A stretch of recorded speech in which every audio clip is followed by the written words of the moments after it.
First and foremost, I have to admit that I'm not a comedian, although you would have figured it out fairly quickly. My name is Oni. Some people call me Seba Oni, which stands for Wisdom Teacher Oni.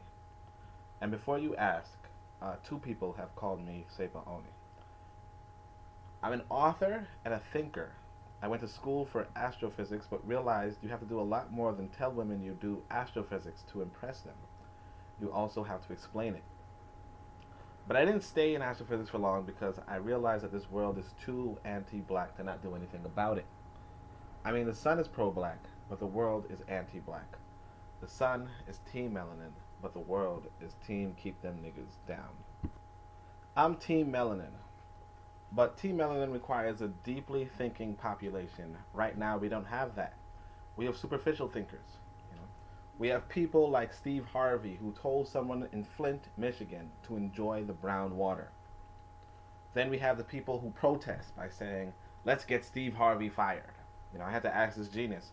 I said, when's the last time you fired someone you didn't hire?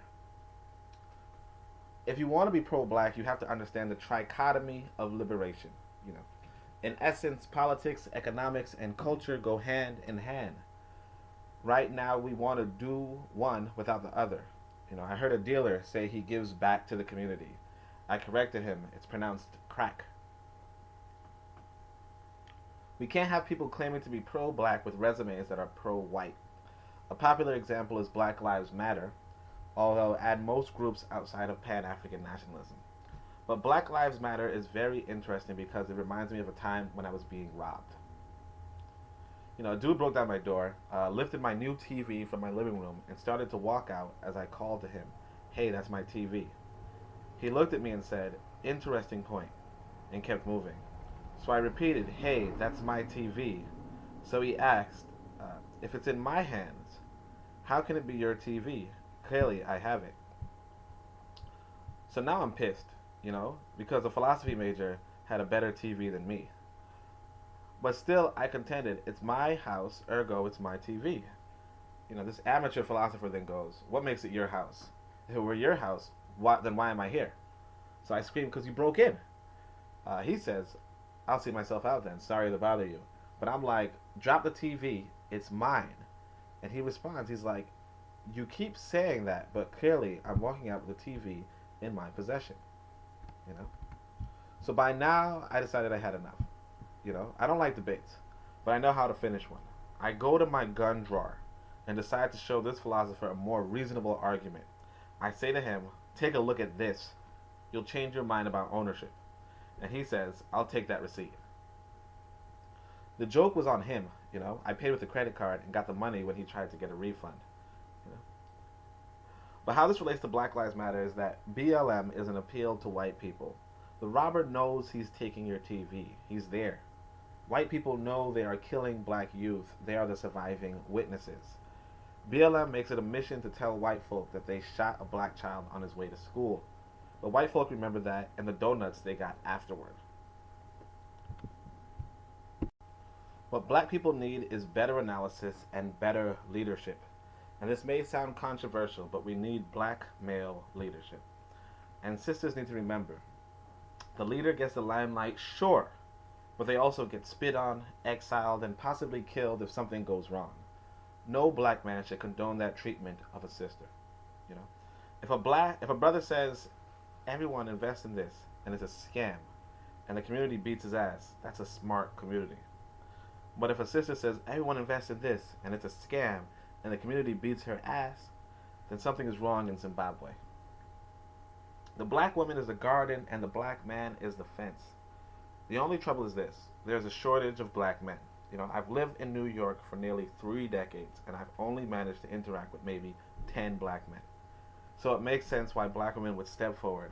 But ideally, when a black man is present, black women would step back so we can beat that black man's ass. One of the black men I had the great fortune to meet is Alton Maddox Jr. I had a problem with him, though. He said he would use a snake to advance the black cause. Big mistake. Snakes should never have a role in black leadership. Al Sharpton should not be a black leader. But it just so happens that in Brooklyn, a 16-year-old by the name of Yusef Hawkins was beaten and murdered by between 10 and 30 white boys in 1989. In protest, Alton Maddox led a weekly economic boycott that drew the attention of powerful white executives. They called Alton Maddox, Al Sharpton, and others to the table to discuss an end to the boycott. The whites said, "What will it take to end this boycott?" Alton responded, "The names of the killers." The whites said, "We don't snitch on our own children." So Maddox said, "Then we have nothing to talk about." Then a light bulb appeared over Sharpton's head. "Can we have this conversation without Maddox?" The boycott ended. Sharpton got paid. Leadership is everything. You know, black men are a rarity, but you need to familiarize yourself with black manhood. That's why I wrote Zubiri and the Maroons of Ma'ah, and definitely read it when you can. But another book to look into is Robert Williams, Negroes with Guns. Look into my book, Zubiri and the Maroons of Ma'ah, but also look into Negroes with Guns. One scene in Negroes with Guns shows you the importance of black self-defense. A white man hits Robert Williams' car with his car, then comes out with a bat, talking, "You hit my car, nigga," while an onlooking mob shouts, "Kill the niggas." So when the white man is at Williams' window, William puts his pistol out, and the white man retreats. So the mob shoots their pistols and say, "Kill the niggas." And William steps out of his car with a rifle, and the whole mob backs up. The on-duty cop, who had no trouble with the bat, the pistols, or the mob, steps forward to disarm Williams with a rifle. So Williams hits the cop with his rifle and points it at him.